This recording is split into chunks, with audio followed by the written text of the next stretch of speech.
Здравствуйте, дорогие друзья!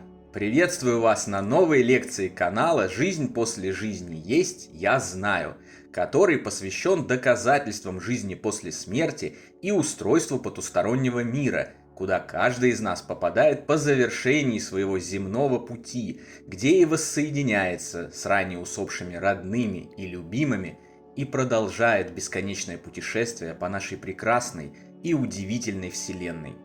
Из предыдущей видеолекции мы узнали, что ангелы-хранители существуют и есть у каждого. Сегодня мы раскроем секреты работы этих удивительных существ из потустороннего мира и научимся лучше взаимодействовать с ними для обретения изобильной реальности, преодоления любых бед, невзгод и тяжелых испытаний, а также исполнения всех своих желаний как в земной жизни, так и после смерти. Многие жалуются на то, что не чувствуют поддержку своих ангелов-хранителей и духовных наставников в трудные моменты на жизненных путях, что им годами и даже десятилетиями хронически не везет, и они не знают, как это исправить. Жизни иных так и вовсе наполнены одними лишь трудностями и приключениями, и они пребывают в перманентном шоке от того, что на их долю выпали столь тяжелые испытания. Я, например, принадлежу к числу последних, и мне понадобилось довольно длительное время, чтобы понять, почему все происходит именно так, зачем мне эти испытания и какие цели они преследуют. Подробно и в деталях о случаях чудесных спасений руками моих ангелов-хранителей и выводов, сделанных на этой основе, я рассказал в нашей первой книге «Жизнь после жизни есть, я знаю. Путешествие скептиков в потусторонний мир». Прочитайте ее, если захотите узнать больше. О важном смысле таковых испытаний, жизненных трудностей и даже смерти, с порождаемой ею разлукой с любимыми, также рассказано в этой книге или в отдельном видео на этом канале.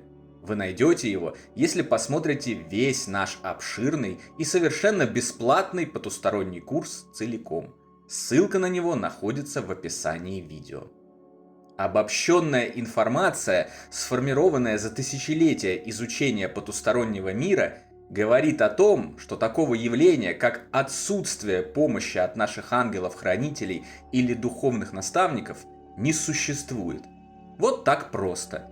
Высшие духовные силы помогают абсолютно всем, без исключения, независимо от их пола, происхождения, места жительства, вероисповедания, цвета кожи, уровня дохода, ориентации, религиозных, политических взглядов, кулинарных предпочтений и прочих различий. Но вот принимаем ли мы эту помощь и даже способны ли мы ее просто увидеть и понять, это уже полностью зависит только от нас самих. Большинство живущих представляют, что помощь духовного мира, если он есть, должна выражаться в сваливающихся с неба деньгах, неожиданных выигрышах в лотерею, повышениях на работе, романтических встречах с самыми красивыми людьми, волшебных исцелениях от болезней в один миг и так далее. Но иногда отсутствие денег или исцеления от болезни и есть та самая помощь ангелов-хранителей. Это трудно понять, с этим трудно смириться, и я уже чувствую, как у некоторых от этих слов внизу живота сгущается дым гнева, как он концентрируется в черный безаар с шипами и поднимается к горлу, яростно желающий вырваться наружу каким-нибудь токсичным комментарием. И тем не менее, это так.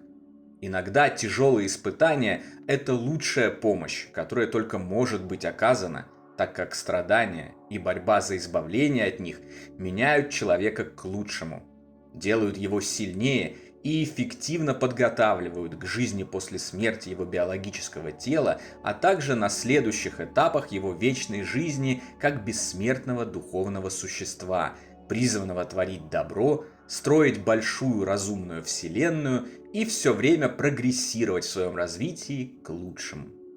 Когда-то помощь оказывается в виде предложения принять решение и совершить действие самостоятельно, потому что в отдельных случаях самостоятельность – это лучший и даже предпочтительный выбор. Она учит человека избавляться от своих страхов, верить в себя, держать ситуацию под контролем и побеждать в самых безвыходных положениях. Даже земная природа подтверждает это своим примером. Некоторые виды птиц выталкивают своих любимых детей-птенцов из гнезда, чтобы научить их летать. Для любого человеческого родителя такое поведение – это шок и ужас. Но фактически это лучшая помощь и лучшая услуга, которую в данном случае можно оказать птенцу, сначала подтолкнув его к самостоятельным действиям, а затем позволив ему их совершить, чтобы прожить полноценную жизнь, а не сгинуть где-нибудь на ее задворках от голода. Чтобы понять какое-либо явление и оценить его комплексно, всегда нужно видеть конец любой истории. Проблема большинства живущих в том, что они судят по промежуточным состояниям, не дожидаясь финала. Заболел человек раком, был ограблен, утратил от пожара дом, потерял любимого. Это оценивается как невероятная трагедия, конец всего. А ведь на самом деле это никакой не конец, а наоборот, только начало интересного и трансформирующего пути. Вселенная нашим гениальным отцом устроена так, что финал любой, я подчеркиваю, любой истории в ней может быть только счастливым. Получив уведомление о сокращении на работе, мы не задумываемся, что через год найдем работу куда более прекрасную и подходящую нашим талантам и земным назначениям. Расставшись с парнем или девушкой, мы жалуемся на то, что никак не можем построить успешные отношения и даже не предполагаем, что всего через пару недель встретим свою истинную половинку и любовь. Потеряв любимого человека, мы погружаемся в пучины горя и отчаяния, ропщем на Бога и ангелов и не понимаем, что разлука временная и по таймлайну мироздания представляет собой очень краткое мгновение. Она лишь укрепит отношения с усопшим и неизбежно завершится счастливой встречей, когда придет наш час покидать этот вещественный мир. Порою помощь оказывается, но мы ее просто не видим. Мы закрыты от нее стеной непонимания, неверия, отрицания, обиды и горделивости. Если оглянуться назад, я вижу, как проходил мимо такой помощи бесчетное количество раз. Игнорировал внутренний голос моих духовных наставников, считая себя самым умным, лучше знающим, как надо поступить в той или иной ситуации. Или же был уверен, что я настолько несправедливо страдаю, что попросту был наглухо закрыт от какой-либо помощи. И все же, все это время помощь мне терпеливо, с огромной любовью и огромным принятием продолжала оказываться. Вы и сами можете убедиться в том, что помощь не всегда принимается людьми. Такое случалось почти с каждым, а с некоторыми и по много раз, когда мы видели, как кто-то нуждается в помощи, точно знали, как помочь ему, предлагали эту помощь. Но человек был настолько погружен в свои проблемы, эгоизм и себялюбие, что отмахивался от нее, уверенный, что она ничего не изменит. И мы отходили от такого человека, уважая его свободу воли и давая ему возможность помочь себе самому. Любому известно, что помощь, оказанная насильно, против воли, в 100% случаев оборачивается бедой. Ангелы-хранители же уважают свободу воли живущих во много крат сильнее и потому никогда не будут ни на чем настаивать и ничего навязывать. А еще помощь ангелов-хранителей всегда имеет духовный характер, всегда направлена на добрые цели и тем проще узнается, чем выше наш духовный уровень. Нет, это не значит, что ангелы выбирают, кому помочь, а кому нет, кому оказать помощь в первую очередь, а кому во вторую. Еще раз повторюсь, рука помощи из потустороннего мира протягивается к каждому. Но чем выше уровень добра и любви в нашей душе, тем мы эту предлагаемую помощь лучше распознаем и можем принять. Суть духовной помощи не в том, что она волшебным образом сваливается с неба, хотя и такое случается, но в том, что мы должны быть к ней готовы, открыты, мы должны видеть ее, понимать и принимать. А это определяется нашим собственным состоянием, уровнем развития и количеством добра, света и любви в душе. Вот в чем фокус.